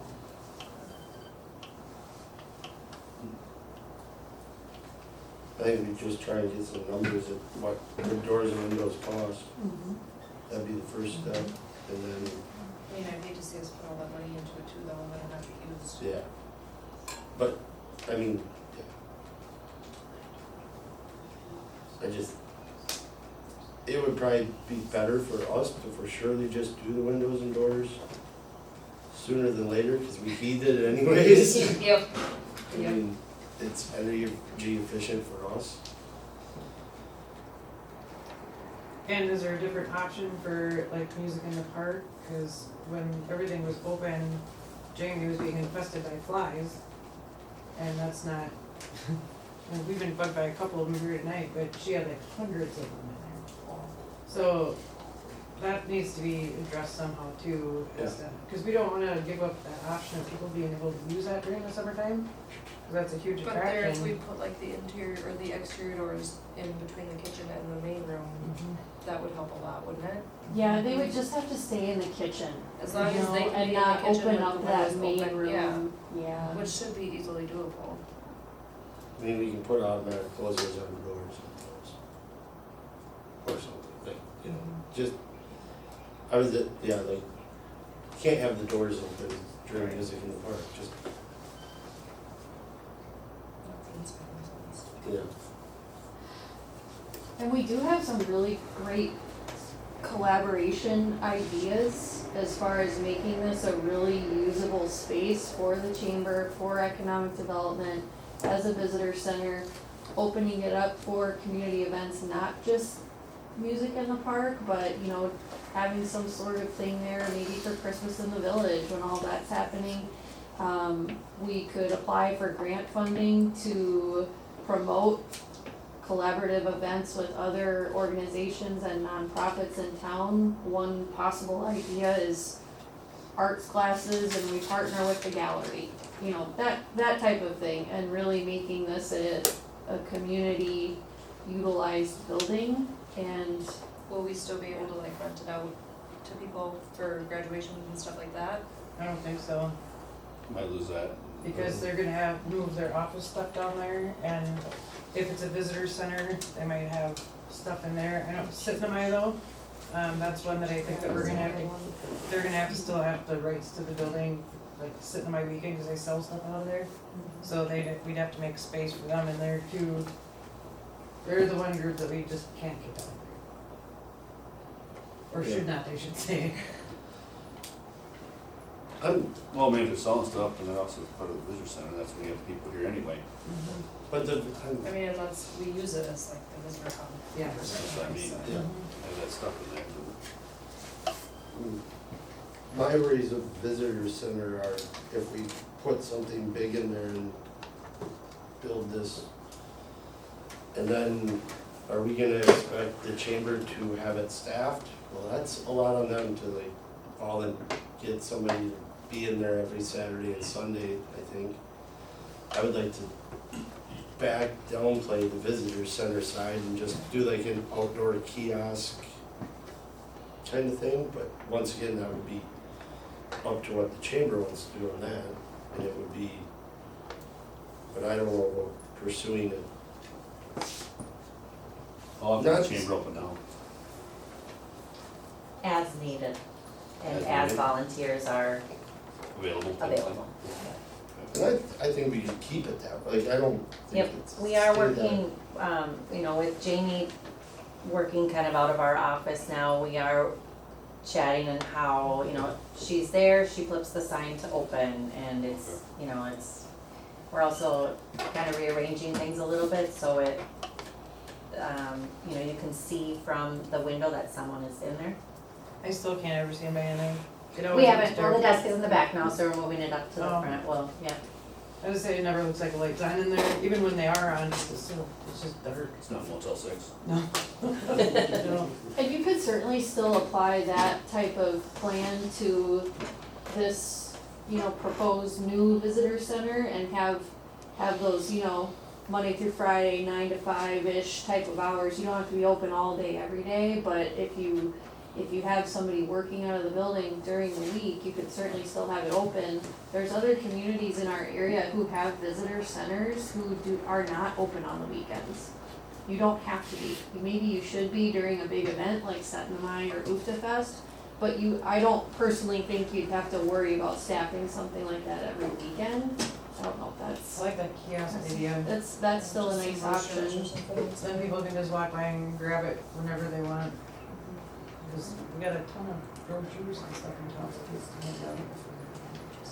I think the idea too is I've heard a couple comments about, okay, where do people go in town if they're new and they wanna find out something about town? Bar. And you kinda just refer them to, there you go, Who said that? but, just an option. Not wrong. I was thinking, Who invited him? Anytime like that.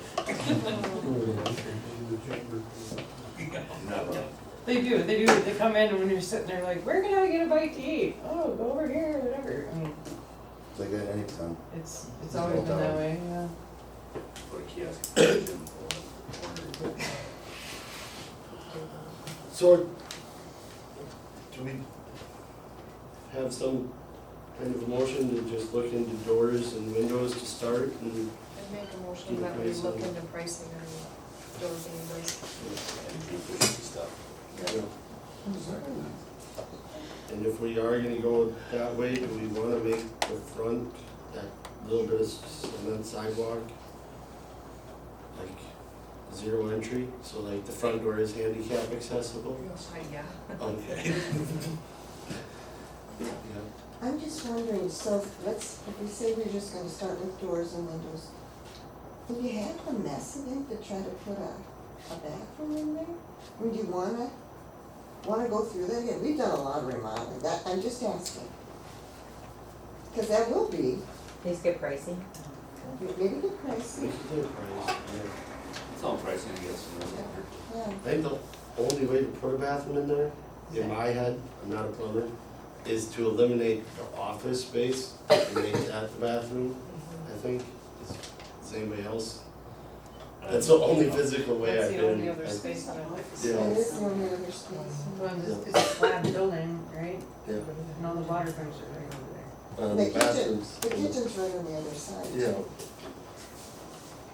Yeah, I mean, get a Put price it in there so for you it. can still get to the stairway down. I was gonna say. Yeah, like, we'd right. still have to get through there for storage, but, You now will have to redo the old bathrooms to a point two, to get something to that part. It's supposed to concrete, so I'm sure. yeah. Well, maybe look at a number. And then- That's all stuff that I can look into at least and bring it all back and maybe some things will work, some things won't. And as far as budget goes, should we leave it there leave it where they want it? At the 10? Until we, Well, that's what the that's through the EDA though, that's the EDA's proposal that they're gonna funnel to them, so. We'll leave that alone right now, that's on EDA budget. Okay. Line item. Alright, so that's, yeah. Alright, I need a second. I do. Okay. any more discussion on that? All in favor? Aye. Alright, passes. Zoning permits, nothing special, was there? No. Okay. Ordinance and policies, moving on. Chapter 100 zoning non-conforming property language amendment. We worked on this through planning and zoning, adding some language changes on for, non-conforming properties. So basically what the planning and zoning is recommending to you guys is any property that was built before today's date, because 90% of our town is built way back when and nothing conforms to anything. And the newer divisions are already conforming, because we're already making sure they're doing everything right. With the exception of some people that we've had issues with, but, Problem child? yeah, so, we're basically saying, going from today forward, anything new being built has to follow our ordinances to a T, the way we have them written. But our ordinances came into place after half of our town is already built. So we're saying that the other half of town, More than that, more than half. right, we are able to, kind of a case-by-case situation, review if they wanna add a garage on, or anything like that, and it might infringe on a setback a foot or so, but it matches up with where their house is sitting at, like, case by case, having the planning and zoning review. So was this, did you review this at the last planning and zoning meeting or? Yes. Yeah. No, I didn't make the last planning and zoning meeting. The only thing is we make, Okay, approved. instead of picking a date like randomly, we just pick today's Today's date. date is moving forward. then. Yeah, just moving forward, we can I work, figured that's what we you can meant. work with you on shit, stuff. You were? I'll make a motion to approve the verbiage. I'll second. Any more discussion? All in favor? Aye. That'll save a lot of headaches. Oh my gosh, you have no idea. We're gonna save ourselves so many headaches in planning and zoning meetings. We just solved it all now.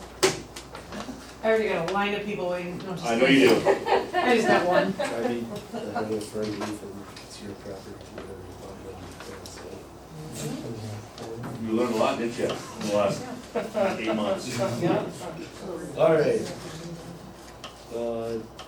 Mayor council items brought up by mayor, council, or attorney to discuss, no action will be taken at this meeting. These topics. Council budget meeting will be held August 27th at 5:30. That'll be at City Hall. Listeners wasn't here Tuesday. It's Wednesday. Wednesday? Wednesday.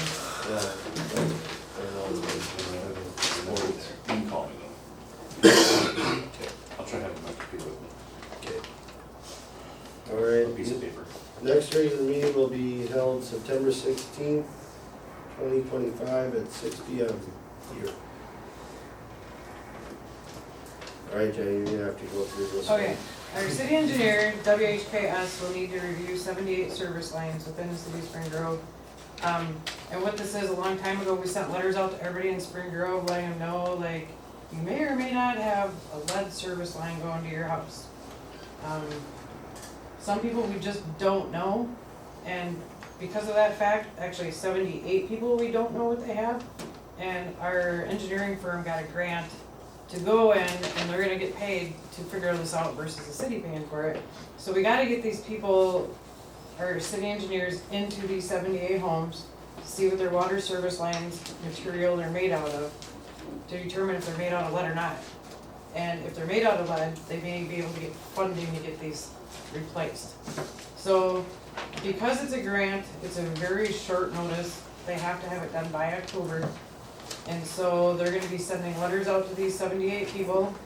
We're gonna put stuff on our website and Facebook page. They're gonna be knocking on doors, they're gonna have WHKS on their shirts, and they're gonna have their cars marked clearly so people know that these are the legitimate people.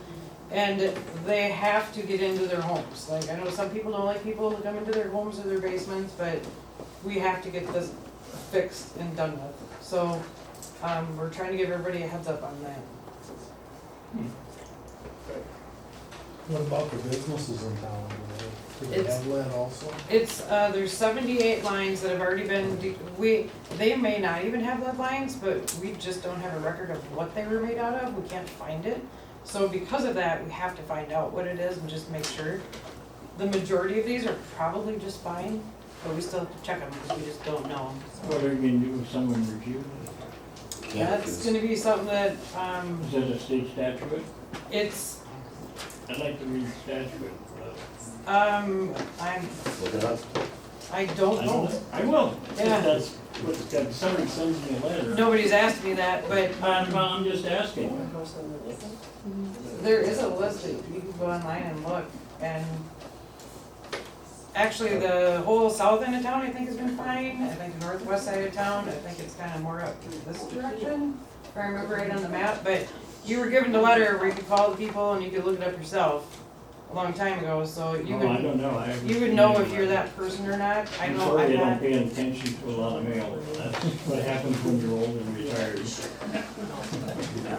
So, Alright, okay, and then also I added on here, I was gonna let everybody know tonight about Northern Engraving is ceasing all operations, and, if anybody knows anybody that would like a nice, huge, gigantic building, contact to Jamie or myself, we're still getting the details on the place, but I'll start bidding at $1. you don't even have to do Two. that. You don't even have to do that.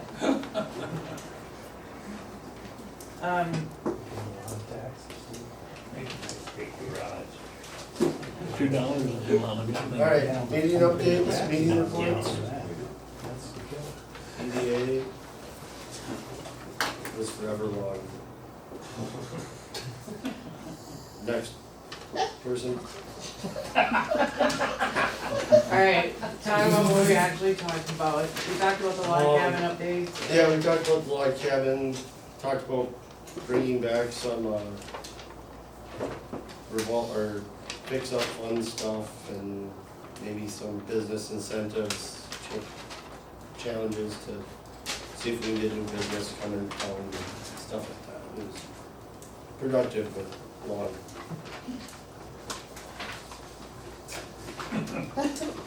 Wow. That was a really long meeting and, it was a really long meeting, let's move on. I don't think we even made a single motion for it. Jenna ate, so she didn't talk. Oh, she did Oh, talk. she ate, so she talked. She had her speaker going, she, yeah. Alright, next. Okay, I'll move along to parks. We didn't do much there, other than find out how out of shape we all were. We walked the course. Found out where the proposed baskets were gonna be, where the proposed, what do you call them, the pads for throwing? T-pads. This is for the disc golf course that's Disc gonna be golf going in. course, yeah. Kind of figured out what the distance was between all the holes. It's got 7th hole, up to the 7th hole figured out. 8th and 9th are potentially, doesn't have them set yet, but we walked over by the beer cave. And maybe 8th and 9th are gonna be up in that area. And You then can get a beer out of your cave. yeah, and he talked about the city maybe mowing up in that area for potential 8 and 9 holes. And I don't know what else. That's about it. About it. We walked the whole course and that was. Can I ask in parks, what happened to the volleyball net at the festival? They got taken down. Because Really? people weren't playing volleyball up there because it ended up kind of being a cat litter box. Oh, cause I've just heard people talk about intramural sports and like, Yeah, we talked volleyball about leagues it. are huge all over, aren't they? Yeah, we talked about bringing that back and it's been kind of tabled right now. And so, So the we cat issue has affected the volleyball issue. yes, but our cat issue seems to have not been getting phone calls. And, Well, it's fine with the rates for. great, so, but we have at first been talking about revamping the volleyball court again and trying to open it again. Was the Legion ever put on something? I mean, For them to do it. that's every other time. Yeah. Alright. On zoning and planning, we pretty much just talked about that thing we just approved, Sure. and Sherburne. What do we do? The nine Verbiage for, for Title 1100. nine for library, Library met tonight, we talked a lot about the new library building where that's standing, but there's a lot of question marks. Without having information on the downtown. Make a motion to adjourn. I will second that motion. Thanks everybody for coming. Thank you. Thanks for being with us. Yeah.